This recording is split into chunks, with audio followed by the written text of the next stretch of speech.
Egypt's main opposition coalition, the National Salvation Front, has called for further protests tomorrow against the controversial draft constitution put forward by President Mohamed Morsi. He's annulled the decree giving himself new powers, but the opposition say this isn't enough. Well, Dr. Mohamed Al-Ali is the Deputy Secretary-General of the opposition Free Egyptians Party. He says Mr. Morsi should postpone a referendum on the draft constitution and outlined what action the opposition would take if their demands weren't met. We're boycotting all this, and we are going to go for strikes everywhere in the country. We are going to be on the streets in all the cities everywhere. We have to protest against this constitution. Now let's speak to journalist and specialist on Middle East affairs, Nabila Ramdani. Nabila, good morning. Good morning. What's your assessment of how serious this situation is for President Morsi and for Egypt? Well, I think the country is clearly facing a constitutional crisis, and even though the president made a significant compromise by effectively scrapping this new decree granting him sweeping new powers, this cancellation is unlikely to quell the anger that remains in Egypt, because the condition being that the country goes ahead with a referendum on a controversial constitution in a week, and you effectively have a country split into two entrenched camps. On the one hand, you have staunch supporters of the president, essentially Islamic groups, and on the other hand, liberals and youth groups who played a key part in the uprising against Mubarak, who are firmly against this constitution. And what specifically about the constitution don't they like?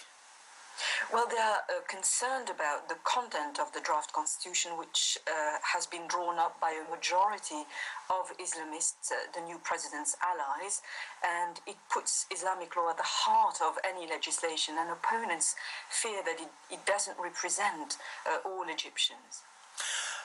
What do you think the chances are of more compromise, given that he has already said that, yes, these sweeping new powers will not be taken up? Well, I think it looks very unlikely that the president will compromise further. In fact, he sounded pretty adamant about the necessity to go ahead with this referendum, even evoking the legislation to do so. And he argues that, in fact, the constitution will cover all Egyptians and that his ultimate aim is to protect the revolution. And he also reminds the Egyptians that the reason behind his presidential decree in the first instance was to overcome a hurdle of the judiciary, namely corrupt Mubarak-era judges who blocked his draft constitution and dissolved his democratically elected parliament. How unified are the protesters? Well, I think you have a bloc formed by certainly liberals, including opponents to him who stood for the presidency 6 months ago, and young people, effectively those who took part en masse in the 2011 demonstrations. But you also have a very unified bloc against them, made up of essentially the Muslim Brotherhood, the party to which the president belongs.